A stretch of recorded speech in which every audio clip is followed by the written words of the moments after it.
Hi guys, welcome. Thank you so much for actually joining us on a Wednesday evening. Thanks for actually joining us. So my name is Jonah, and welcome to our brand new late night show. And so today, I'm Jonah. I'd like to welcome you guys to our series of interviews to inspire aspiring entrepreneurs. So this is where we'll be bringing up business leaders from various industries, and then we'll be talking about their experiences, failures, and how they bring their business to the next level. So many of our guests here share their passion and drive to do well, and we hope this will be able to motivate you to step out of your comfort zone. So in today's session, right, we have the one and only Datuk James Foo. For more than 25 years, right, he has run more than 80 businesses, which 5 of them are multi-million dollar companies, even before he was 40 years old. He has actually since consulted and advised over a dozen leading entrepreneurs, corporations, incubators, startups, and SMEs, and NGOs as well, and have now published 3 books to date, and is a very sought after speaker. So James now focuses his time on building his later venture, Snappers Group of companies, which he believes that everyone has an important message within them to strive to bring it out to you. Just before I invite Dr. James up, right, I do hope you guys can support this session by sharing this to people whom you think might benefit from this. And if you wish to connect with like-minded individuals who would love to learn and grow as an entrepreneur, I would definitely recommend you to join our Passion to Profit Facebook group and also our 100X Connecting Entrepreneurs. That is where we'll be having 2 Zoom sessions every night, and we have multiple speakers speaking about everything from health, wealth to relationships, all for free. So the various groups will be linked up in the comment section below. Right, so without further ado, now let's welcome Datuk James to share a masterclass session with us. Hi, James, are you there? Okay, hey man, loud and clear. Awesome, Thanks, Dr. James. Thank you so much for actually joining us on a Wednesday evening. And you know, it's really a pleasure to have you on this session. And you know, do tell us about how you actually start off your journey as an entrepreneur and who was actually instrumental to your success, especially when you were growing up. Wow, that's a tough question for the first, right? For the start. But the first thing, Jonah, I just want to say a big thank you. I know it's not easy to put it all together. Events like this online, you know, it looks very seamless. But I'm actually a digital dinosaur and I'm still learning. And you put a lot of effort. I can see. Just say a big shout out to say thank you for Thank you very much. on the show, right? So that's the first thing. I think the first question was inspiration. Won't give you a long and short of the answer. Would be my father is actually how would I say? So my father's grandfather, if I tell you a grandfather story, would be that he was actually a chef for the army. Okay, he was chef for an army, and my dad, his mom passed away at the age of 8. At the 8 years old, she passed away, and all my dad could do was because you know, being at a very young age, I guess very young, you know, very naughty, and his dad would come home and every day, because he was a chef, there was also, at that time, there was also a gambler and also a very compulsive alcoholic. So when he comes home, all he wants was just strict good behavior. So he'll take his belt up and, you know, would be a good lesson, you know, for my dad how to be more disciplined, if you know what I mean. Yep. So long story short, he left away from home. He ran away from home. Literally at 8 years old when his mother passed away. When he say left the home, he ran from this Ipoh all the way to Penang. Wow. Okay, yeah, literally, because that's where the relatives were staying. And what happened was we actually came from very humble beginnings, and of course he raised me any way he knew how. And you know what? Growing up, it was a really tough challenge that I faced. And why was that? Okay, first thing first is when my mother gave birth to me, she had what we call PNS, postnatal syndrome. And at that time, nobody knew what it was. What it was called PNS, right? We just assume it's just some issues. So at that time, what happens is she can hallucinate. She can think of other things. She will have fits of good days and bad days. And guess what? So at a very young age, literally, I had to stay in my relative's home. And my relative was we call the Tai Chow lah, the Tai Chow auntie. She was the one who actually made the wonton noodles, and I was the boy at about 8 years old, folding the wonton, the pao wonton. I was that boy. So literally, and we rented our house, but we had to rent the rooms up to workers and whatnot. So growing up, that was one of the inspirations of, money is hard to find, literally. And to this day, I still feel that sometimes I feel money could be hard to find, right? But what was really tough for me and gave me the most inspiration to answer the question was the fact that my mother is a breast cancer survivor. So she had a double mastectomy, and she had the breast cancer actually spread to the spine, and then later it just went to other parts of the body. But I was doing my master's when my dad gave me a call when I was in Australia and said, I think you need to come back. When a dad calls you and asks you to come back, right? You don't think too much. You go like, oh, what happened? No, just come back. A long time I haven't see you. And like, we're not stupid, but neither are we not smart, right? But we kind of know that something's not right. But you know what? So I was actually doing at the time lecturing part-time on the side. I was doing a beer, in the taps on Wednesday. I was doing deliveries for newspaper he paid me enough to just have books and school fees, but the rest I need to settle it myself. And so, hey Anne, good to see you. And so what happened was, So when I came home, long story short, he told me, let's go for dinner. And I go like, sure. And he brought me to the hospital, and that was Pantai at the time, Pantai. And hey Tinsy, how are you doing? And what happened was he wanted a doctor to tell me. He didn't want to tell me himself. And the fact of the matter is, your mother has 3 months to live. Whoa. That's it. And that's why you need to come back ASAP, And I thought like, okay.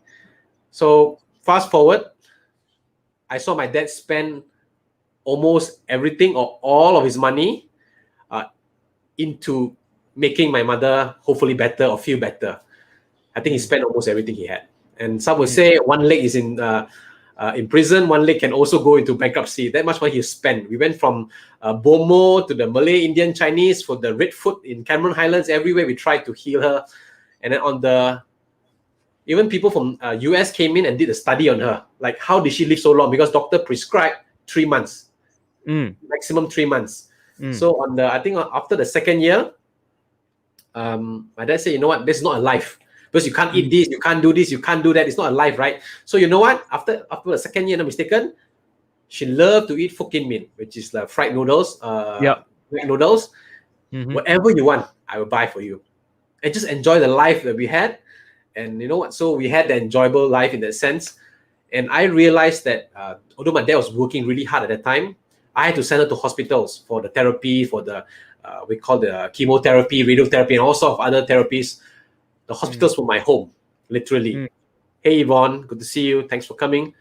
And so these two incidents gave me a lot of inspiration to just feel like, you know what? I do not know how to become rich, but I hate the feeling of being poor. So yeah, that's I think that's my answer for you. It's a bit long, but I hope that answers your question. Back to you, man. All right, cool. Thanks for actually sharing that story with us, James. I think it is quite tough for you to actually experience something so at such a young age. I think you went through a lot. So yeah, just wanted to shout it out. So to our new audience here who actually just joined us this evening, thank you so much for actually joining us. So we have Melissa, we have Alex, we have Audi, we have Thomas, we have Tinsy, we have Whaley, we have Jasmine, we have Alfred, Chin Hui, Vivian, Jack, we have Anne, we have David. We have David in our house. Woohoo! Cool, man. Hey, David. Yeah, thanks for actually joining us on a Wednesday evening, guys. So really appreciate it. So just now we are actually talking about Dato James' backstory on how he actually started off, and then who was actually instrumental to his success growing up. So next up, right, Dato James, I'd like to ask you, like, what are the businesses?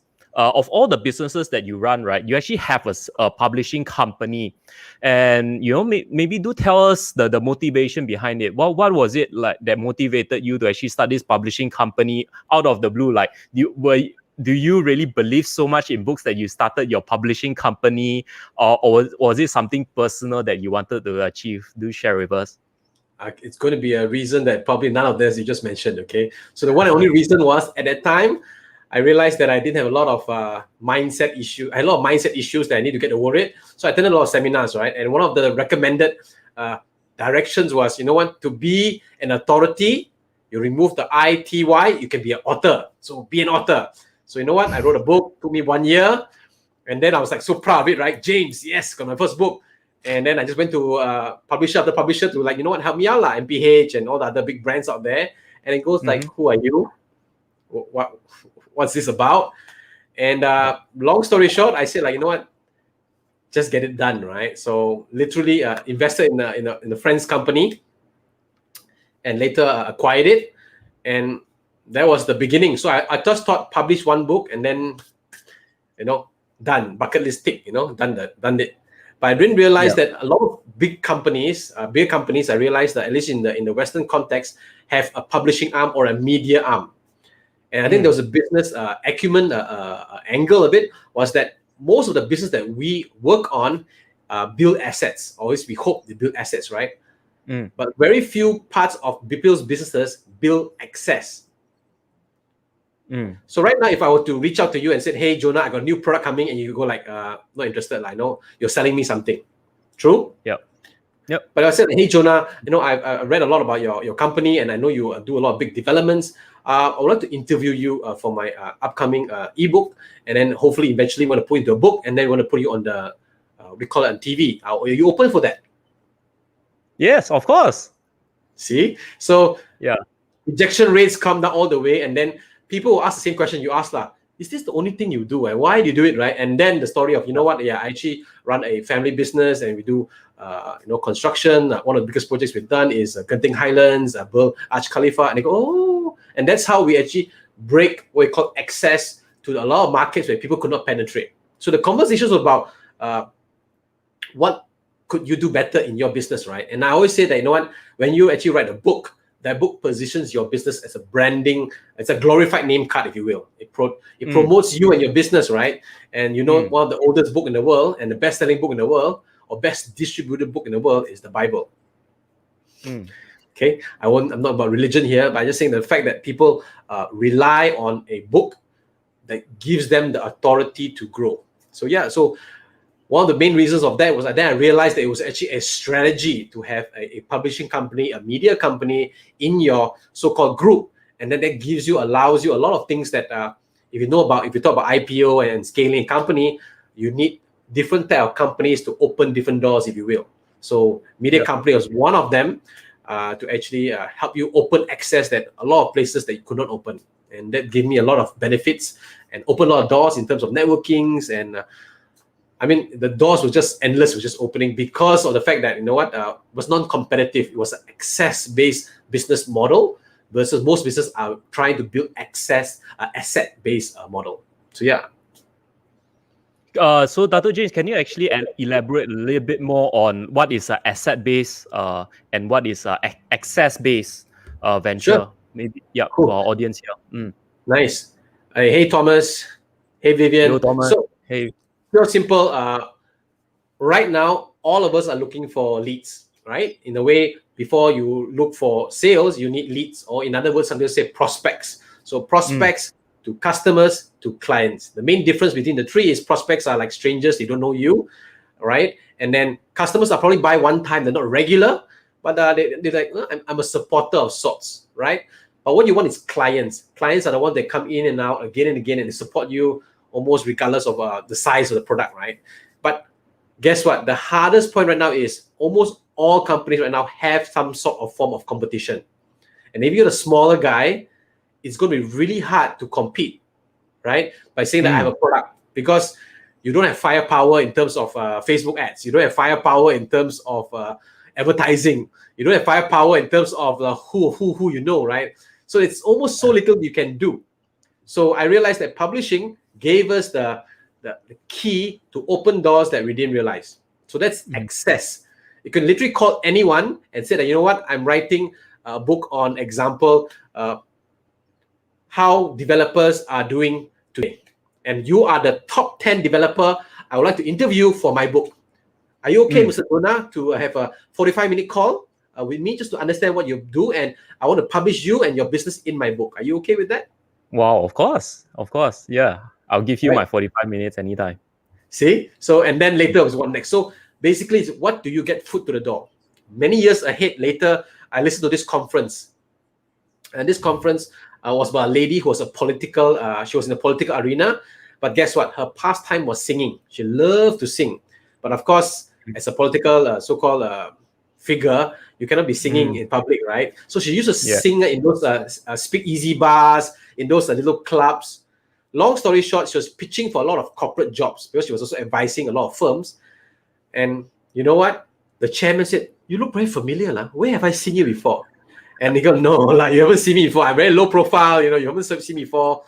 And then the CEO said, "That's the singer at the bar that you heard that day." Oh my God! So they hit it off so well to the fact that that was the conversation. So access. So right now for your business, what is the model or the vehicle that can allow you to open doors faster, easier than your next competitor? Because everyone's playing the price game or playing the I got more than what, and it's always about more or less the same strategy, if you will. Yeah. Wow, So yeah. fantastic! That explains a lot. Just be open to new opportunities and always be on the lookout. It's not always about ourselves, but it's how we can actually look forward and to help other people. So cool. Thanks, Dato James. To our audience here who actually just joined us, thank you for actually taking the time to tune in tonight. So today we will actually be talking to Dato James. We're actually talking to Dato James, and we'll be talking about how you actually going to scale up your business, innovating your company for better growth. And Dato James will be sharing some useful steps on how we can actually scale our businesses successfully. If you guys in the audience here have a question, have a burning question or some questions relating to your own industry that you would like some input from Dato James, right? Do type it in the comments below. Do type it in so we can tailor our questions directly to yourself, right? Cool. So Dato James, my next question to you would be like, how do businesses actually find clarity in such a competitive market in this current climate? In a lot of businesses right now, a lot of them are actually struggling. A lot of them are actually playing the price war. Like what you actually mentioned just now, they are actually acquiring a lot of assets. They're not doing the access. They're not building access, right? How do they actually find clarity, and what would your advice be? Okay, so from a business perspective, just want to give value to the people tuning in, right? Hey, Ian, good to see you, man. Are most of your listeners or followers, are they more of solopreneurs? Are they more of, I don't know, what a size like? So then I can have a better understanding and I can share relevant case studies or at least relevant thoughts of how they can best grow their business or scale a business. Right. So our audience here today are mainly who mainly consists of solopreneurs and also startups and also people who are just budding entrepreneurs who just started off their business and want to actually be able to grow their business to the next level, right? A lot of people are just stuck. They're not sure whether to hire or not to hire, whether to outsource or not to outsource, what part to outsource. They're not sure. Everything is like you only have a limited budget to go about it.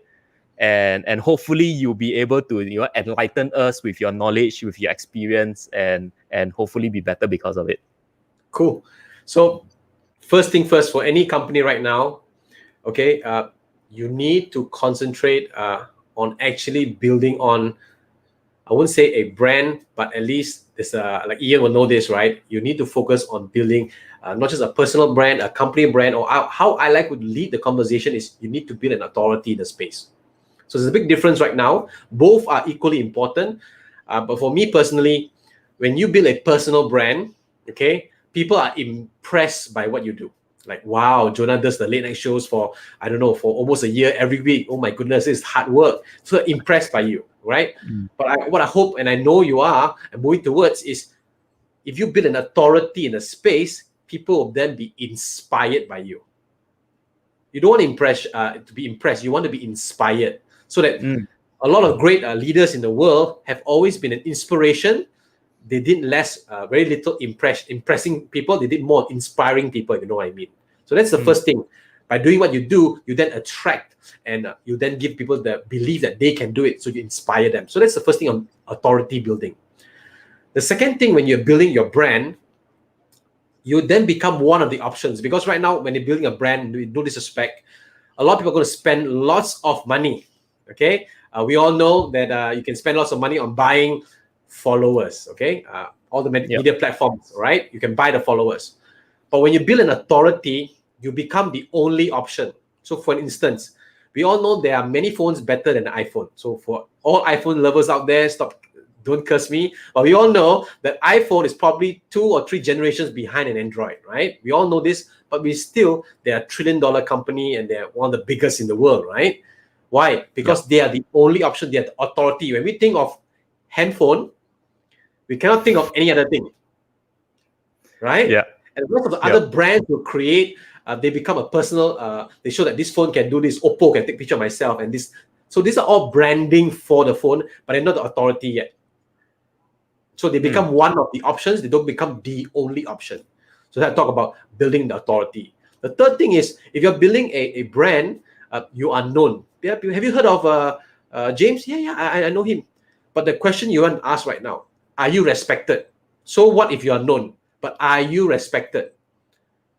I'm not going to say it out loud in public, but you know what? I know a lot of prime ministers have opportunity to meet up with some of the recent and past ones. They are known. I'm also known. They probably don't know me. They don't remember me. But the question is, are you respected? Okay, if you know what I mean. Yep. When you're building your brand, right, you then become the earmark for success. Like, oh, if you want to do live shows, right, I must follow, Jonah, example, okay? But the Jonah is last year. But you truly want to build a show to be an authority, you want to be the benchmark of success, which is Jonah today.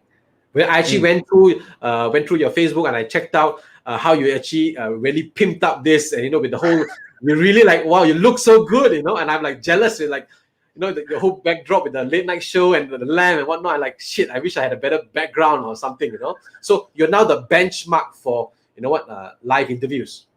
Okay. Then if you don't do personal branding or branding perspective well, what happens is you become an attention attention seeker, just making lots of noise, right? But if you truly build an authority to be an inspiration, to be the only option, either by specializing or you want to be the respected individual or even the company, you want to benchmark the success. Well, that's advertisement time, right? Or Sorry. It's just the camera just going nuts. Sorry about that. Yeah. So when you're the authority, when you build authority, you then become the what we call the market leader of your niche or your product space. So yeah, I hope that helps. So that's the first main thing. Like it or not, you need to talk about building a brand. If you want to build a brand, Ian Lai is here. He can definitely help you out.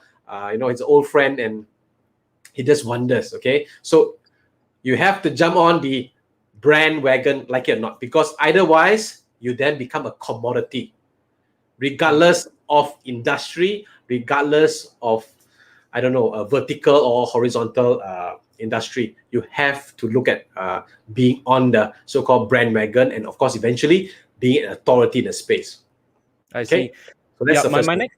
Awesome. So Dr. James, my next question to you is, since you actually talk about authority, right? Can we actually build an authority using a brand itself, like a business, instead of being a personal brand? A lot of times, a lot of entrepreneurs here also, they are very scared to be the face of the company. And a lot of them actually hide behind the screen, or not to say hide behind the screen, but they hide away from the limelight because they do not want to be known, or they just afraid to show themselves out there. They just want their brand to be known, but not them. Can this work or not? Okay, to be honest, that ship has sailed. There's a long story short, I'll give you an answer. That ship has sailed. Olden days, my father's time, a lot of companies, yes, you can do that. But today, if you research, hands down, from Bill Gates, Elon Musk, Richard Branson, any big name or any of the top 100 influencers with big timers or tycoons or titans in industry, check out this. Their personal, so-called their social media versus the company's social media. And you realize it's minimum of 2, 3, sometimes 5 and 10 times following are on their personal side because they have built the authority in their space. Elon Musk just text one thing, on Twitter, tick, tick, buy NFT or buy Bitcoin, whatever it is, right? They want to buy. Poof, the whole, Overnight. yes. No one thinks about it anymore, right? So my fact of the matter is they are already an authority in their space. How are you an authority in your space? Ask that big question. How are you an authority in your space right now? What are you doing to actually be respected, be inspired? Like Jonah, and I respect you for actually having the discipline to pull this off for a year. Most people just pull it out for 1 week and they're like, okay, enough. This thing doesn't work. There's no followers. There's no, forget it, But you really stuck through, right? And that is something really profound to look at. And I hope that helps. It's really useful for people who tune in. Back to you, Jonah. Wow. All right, fantastic. Thanks for actually actually explaining how to actually build your authority, building your own personal brand. We do have, like Alan actually mentioned, that that's how we actually build our own startup since day one. We actually benchmark to be the top number one. We never bothered about others and what other people said about them. So that's why we succeed. Fantastic. Thanks for sharing, Alan, and a big shout out to Ian and Keanu. So yeah, I think that's really fantastic. So yeah, guys, if you guys have any questions for Dato James, I think this is your golden opportunity to ask him. If you have any business questions related to authority building, in how you want to scale your business, do type it in the comments below, so we can answer your questions right away. Cool. My next question for you is, Dato James, how about the thought process and the mindset that when it comes to scaling a business? What kind of mind or what kind of level of maturity must you have to be able to scale your business? Can it be like something like you are not sure? A lot of people are not sure on how they actually build their brand. When do you think is the right time to be able to like grow from like one person, like a solopreneur, to maybe like having 3 to 4 staff, and then later on like maybe a dozen of them? So do tell us more. So I think the first thing first, right now, I think a lot of people who make mistake in this one area is the fact that I realized after mentoring incubators like Magic, like a WSF, World Startup Festival. So from incubators to accelerators, when I advise and I coach and mentor them, most of them don't know the difference between growing a company and scaling a company. So that's the first distinction you need to know. There's a big difference. Okay. If you are growing your company right now, okay, basically just imagine this. Growing is like addition, incremental. Scaling a company is in exponential or by multiplication. So if growing is plus, then scaling is multiply. So that means if you're growing a company, 10 plus 10 plus 10 plus 10 plus 10. It's just all the way growing. Okay. Scaling a company is 10 times 10 times 10 times 10 times 10. So after a certain time frame, you realize that there's actually a one growth that scaling will go up faster than growing. And that's why there is a gap between growing and scaling. Okay, that's a big difference. Okay, so what's in between? In between is called development. I won't go in detail right now, but for the sake of listeners right now, there's a difference between growing and scaling. So when you talk about growing a company, it's a lot of structural issues and system issues that people will ignore, which is fine. People can go out there and still do sales, and we call superheroes, right? They one-man army. They can bring on hundreds of thousands of sales, like my publishing company. When I took it on, I had no idea about publishing, zero. But because I had a lot of friends and supporters like you, right, and Ian and whatnot, the first 3 months, we did about close to 200,000 in sales.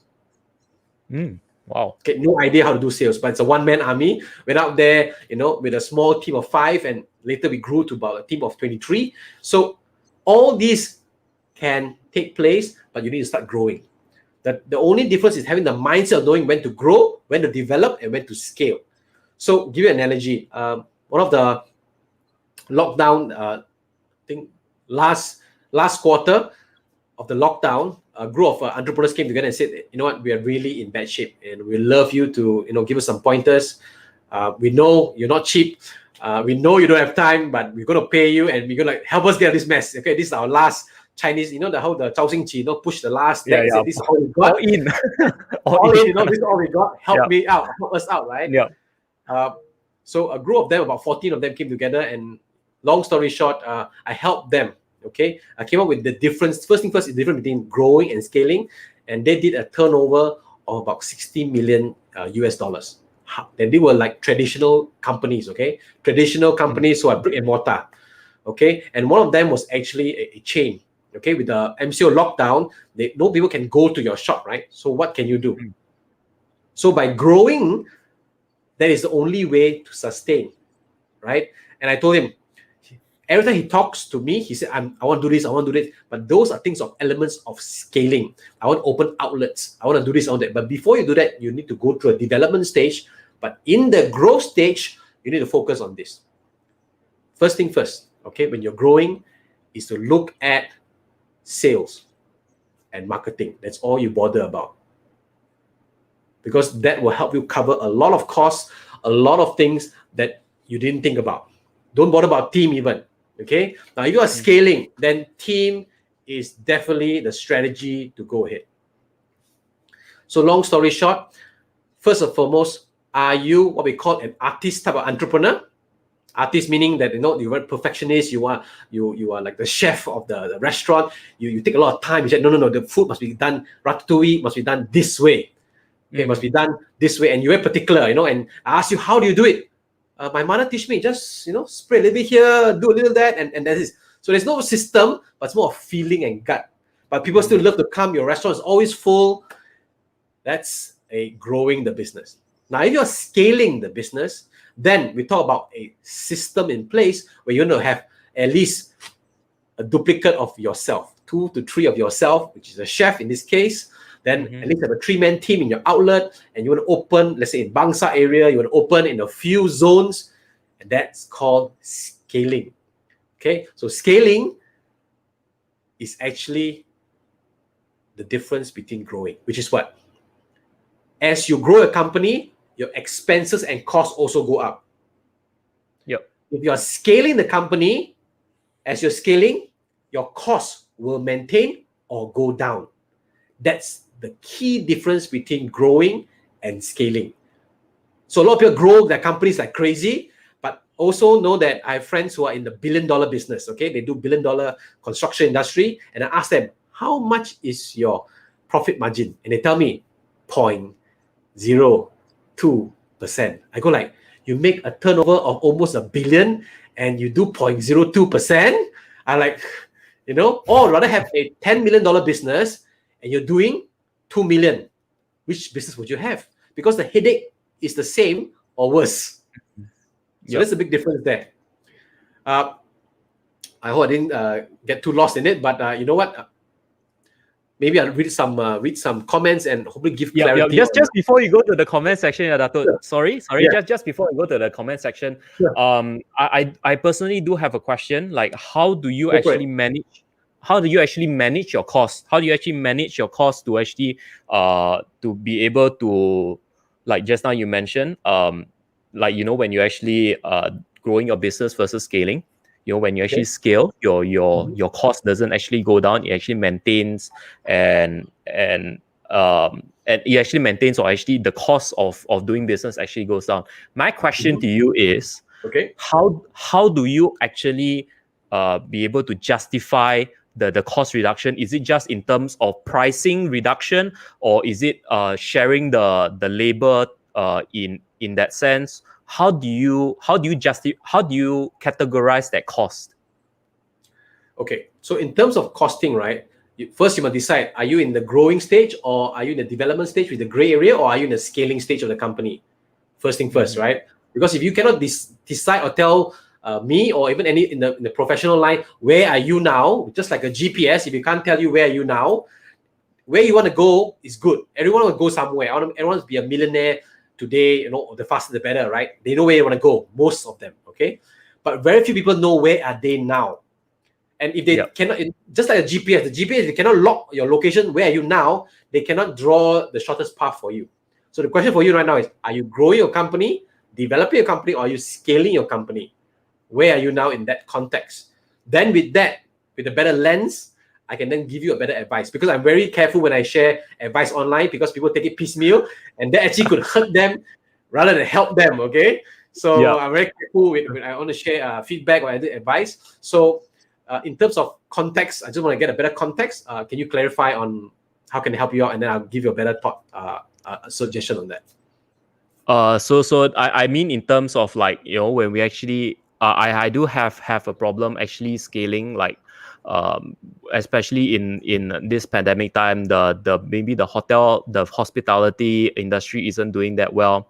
I myself thinking the only way for, or maybe one of the only ways for hospitality to grow is to have more outlets. If you have a hotel, you have more hotels around.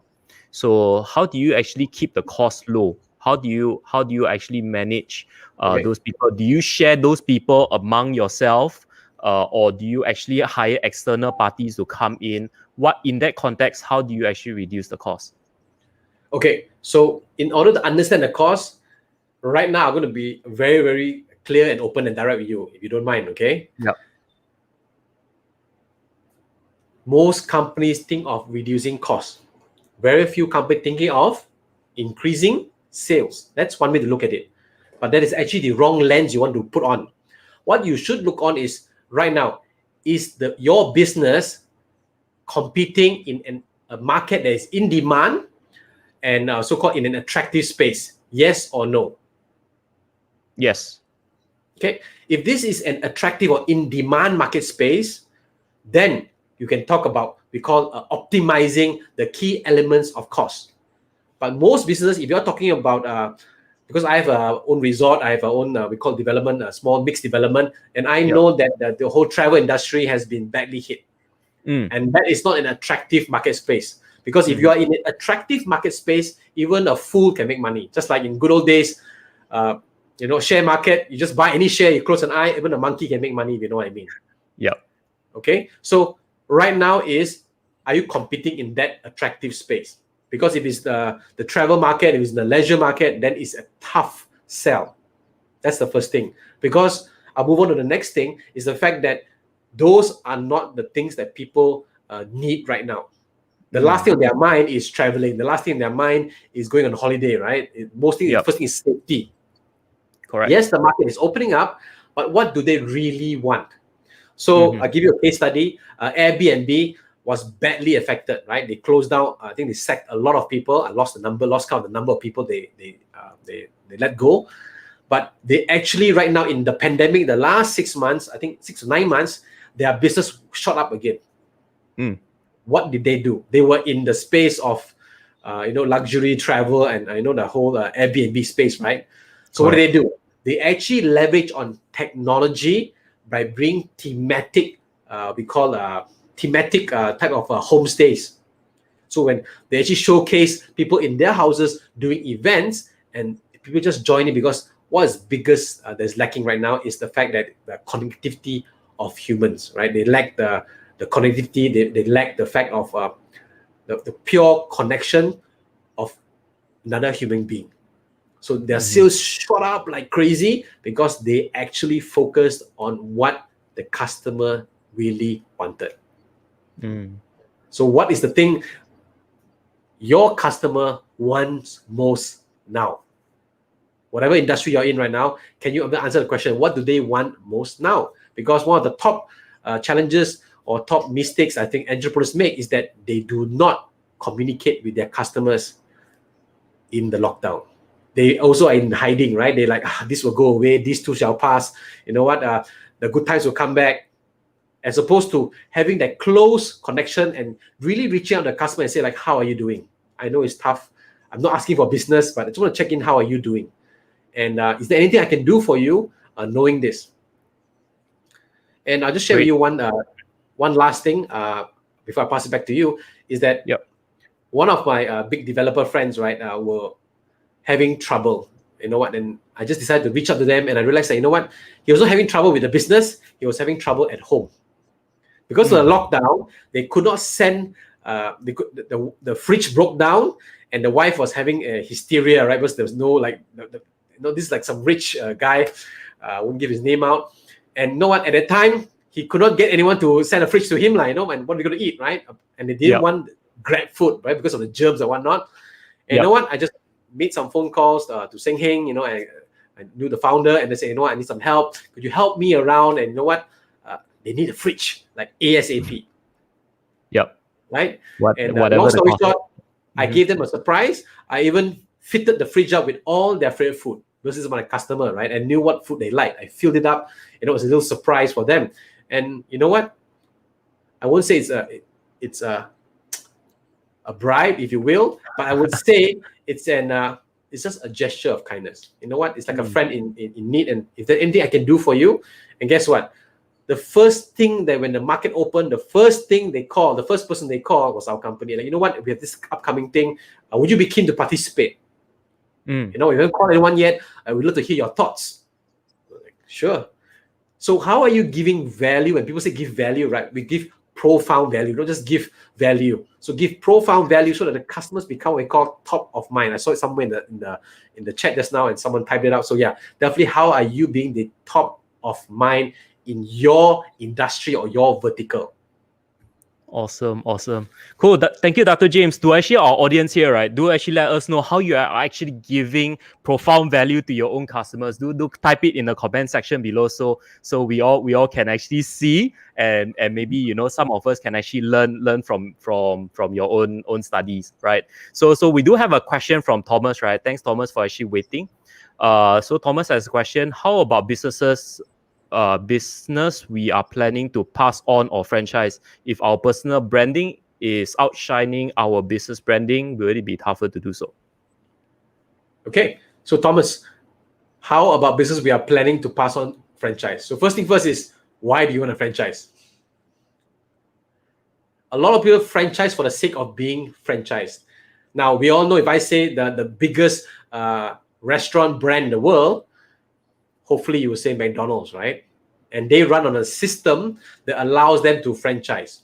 Now, does your business allow you to franchise? Because can you license instead of franchise? Because it's faster. First franchise law, if I'm not mistaken, it takes minimum 3 years or 5 years to show there's profit. Then you need to have we call examples of the place that showcase that it works.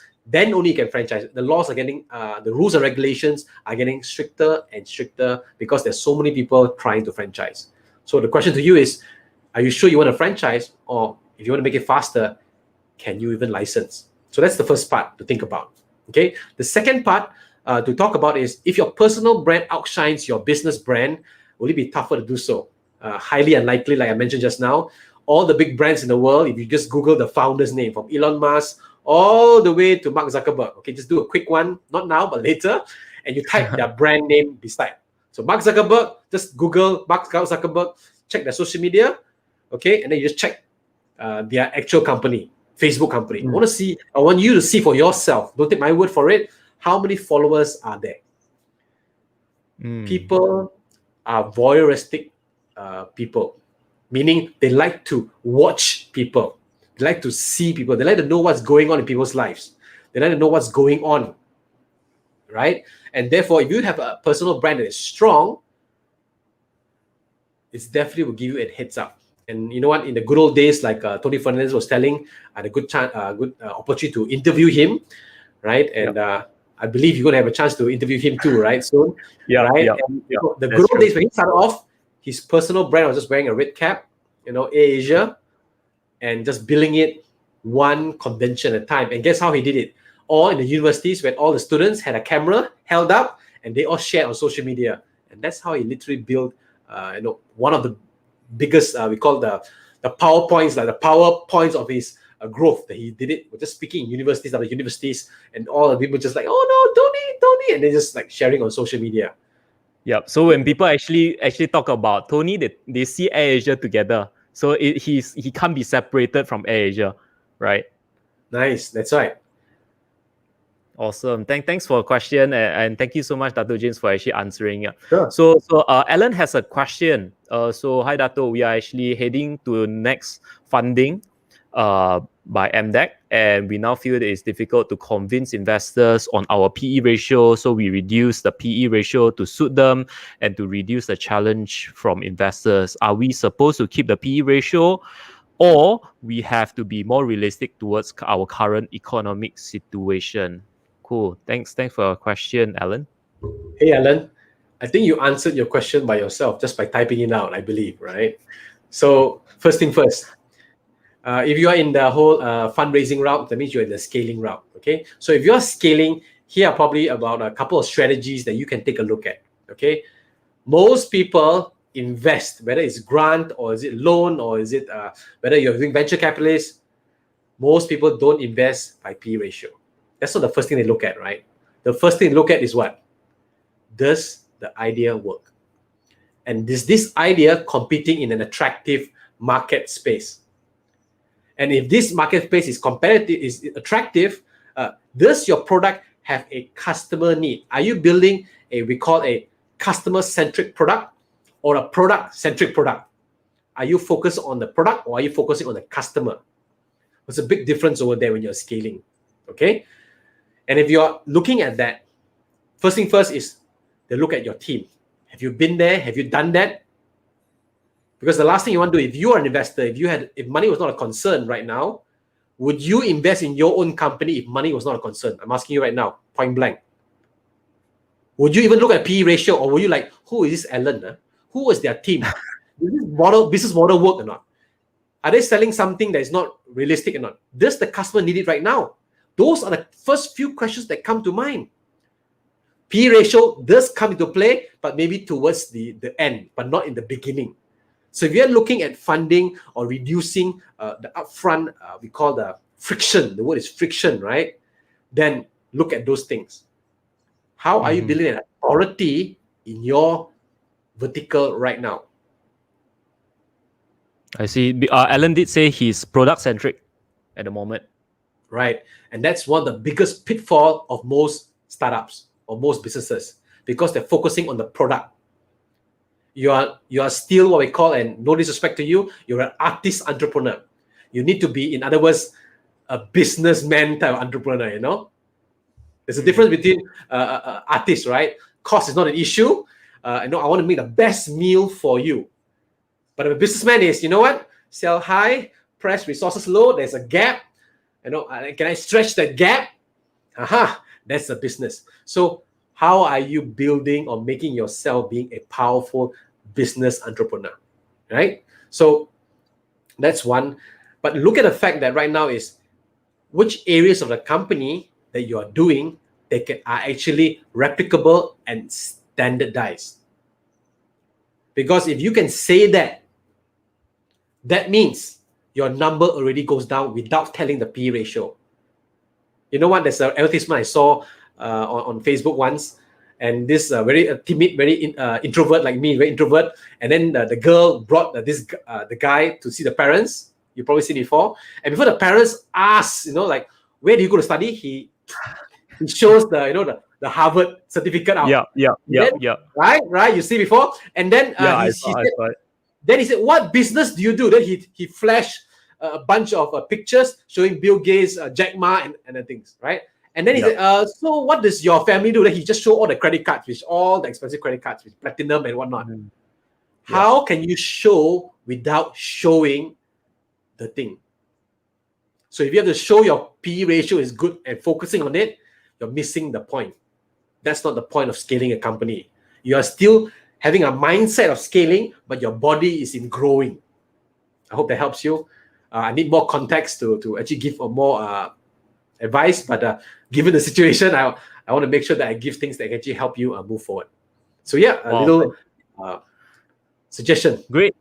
Thank you for actually sharing, Dr. James. I think that was really, really helpful. So just to do a quick reset, today we're actually talking to Dr. James on how we are going to scale our business to the next level, how we actually innovate for growth, and what are the steps towards building a very successful business in 2021, right? So Dr. James has actually built multiple businesses. He has actually advised governments and various startups, incubators on how to actually grow their business. So if you guys have any questions for Dr. James, I do highly encourage you to type it in the comments below because we'll be ending the session in the next 10 minutes. Right, cool.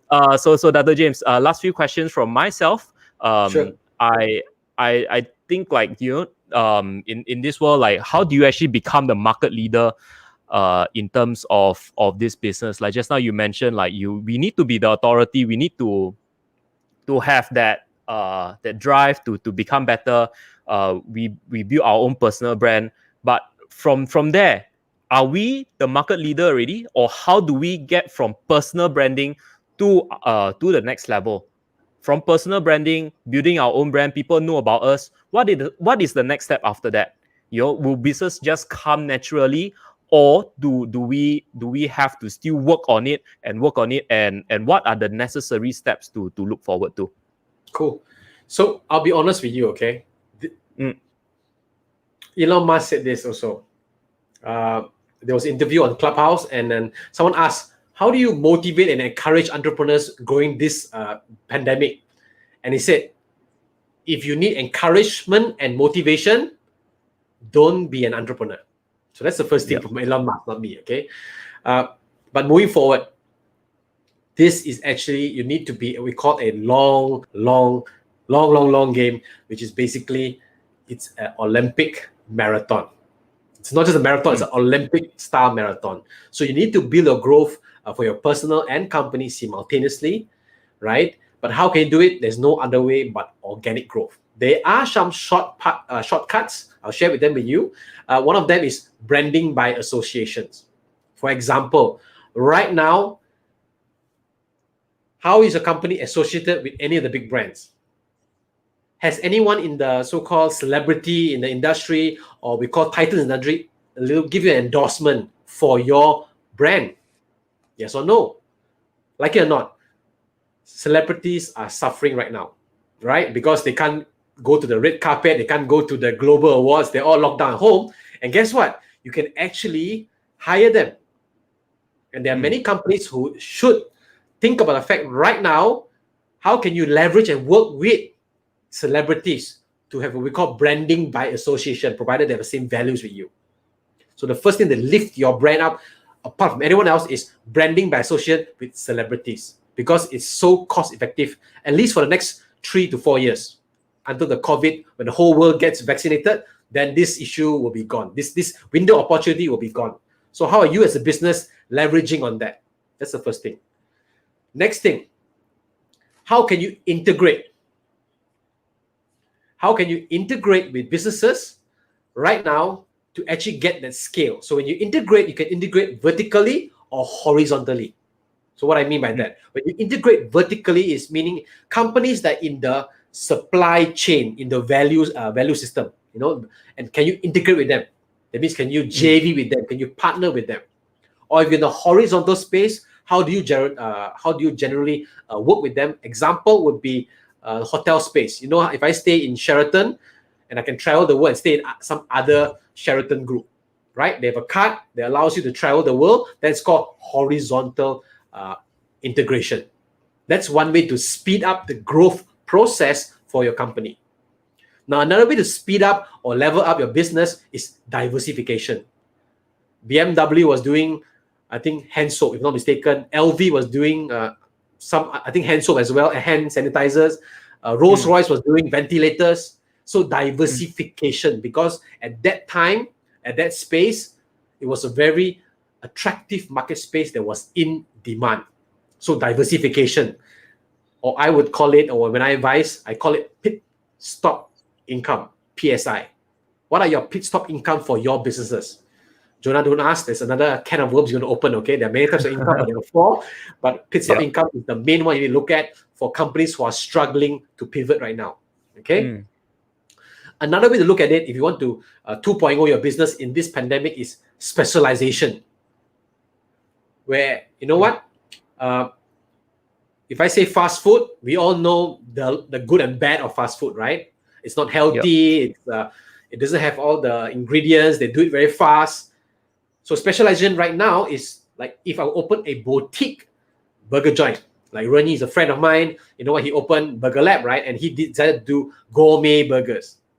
Another friend of mine, they opened not just gourmet burgers, they put all sort of like a truffle in it. They put all the, I won't say which company, La Juzara. If I say the brand, you probably know who she is. But yeah, so she specialized. How are you specializing in your company or in your business right now? That's another way. Okay. And of course, the last way to really move on to the next level for growing a business, not scaling, is what sort of gaps of innovation can you see? What's the window of opportunity do you notice right now for your business? So I'll just give you a quick one right now. So one of the most distinguished companies in the world is GE, right? GE, General Motors, General Electric, right? And they have a policy. Okay, they have a policy. And Alan, if you're still here, they follow this every year. Okay, and for the rest of you, if you want to check this out, this is something very important. And I also make sure that companies that I advise or mentor follow this to the letter. Okay, just four things. What can you fix? Most of the time, as entrepreneurs, we tend to sweep the problems under the carpet. We avoid it, neglect it until it becomes a cancer. So what problem are you not fixing in your company right now? It's not about looking for more sales. It's about plugging the holes in your boat so that when sales come in, you can take care of them. How is your customer service? So fix it, number one. The next thing they talk about or they focus a lot is sell it. If it doesn't work anymore, or if the price is right or not so right, but the market is attractive, can I sell the division out? Sell it. Okay. Third one is keep it. Now, this is the one they want to specialize in. They want to innovate. They want to do more either M&As, but they want to increase that particular item. They know they can sell it maybe 10 times or 100 times more. So to keep it. The last one is grow it. That they know that this is keeping it, but next thing is to actually design how can we grow it step by step. So yeah, so these are four things General Electric does it every year. Are you doing this for your business every year? Back to you, man. All right, cool. Thank you so much for actually sharing those golden nuggets. So gaps for innovation, what you can actually fix, sell it, keep it, or just grow it. That is one of the best advice that I've gotten tonight. Do share with us what is your biggest takeaway for tonight. We would love to hear it in the comment section below. Do share with us whether is it in terms of scaling your business, is it in terms of growing your business, is it are you actually still developing your own skills and whatnot. Do let us know in the comment section below. We love to hear from you. Right, cool. So we're pretty much almost at the end of our session. Thank you, Dr. James, for actually taking the time to actually coming onto this show, spending an hour with us to share about your knowledge, your experience, and just generally just helping everyone be better at what they're doing. For yourself, it's actually growing companies, scaling to the next level. If you guys in the audience here have any business questions, I think Dr. James, how can people actually get in touch with yourself? Well, right now, Jonah, two ways only, right? Just Dr. James on LinkedIn, or if you want to have special stuff, Jonah and I do a lot of sessions on Saturday, 9 p.m. Come on Clubhouse. If you got an iPhone, I drop diamonds there, and hopefully, if you're there, say hi. I look forward to connecting with you, and really thank you, Jonah, so much for this opportunity to share. It's a privilege, and I look forward to giving more value to the people that are on your platform. All right, cool. Thank you so much, Dato. So I think that's pretty much the end.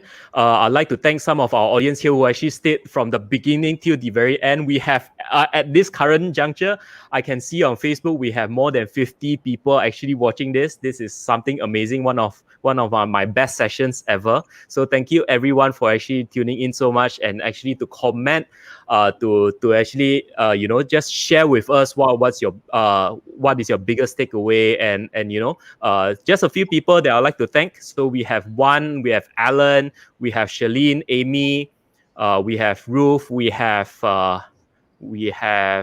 Ian, we have Alfred, we have Ching, we have PT Tan, we have Whaley, today we have Keanu. Thanks so much for actually tuning in, William. We have Alex, we have Thomas. Thanks for your question, Thomas. We have Tila, Vivian, Wendy, Tinsy, David, Adrian, Anne, Jasmine. If I actually missed out your names, I'm so sorry. We can't get through to everyone, but really thank you so much for actually tuning in on a Wednesday evening. I think a lot of people would have gotten a lot of value. Last but not least, do share with us what's your biggest takeaway for the night in the comment section. So later on, if you have any other questions, do drop Dr. James a message. He will reply to you privately. I think Dr. James always gives a lot of value. Come in, tune in to our clubhouse session every Saturday as well. So that's pretty much it for today. Thank you so much for your time, Dr. James, and we'll see you in our next session. Bye, guys. See ya.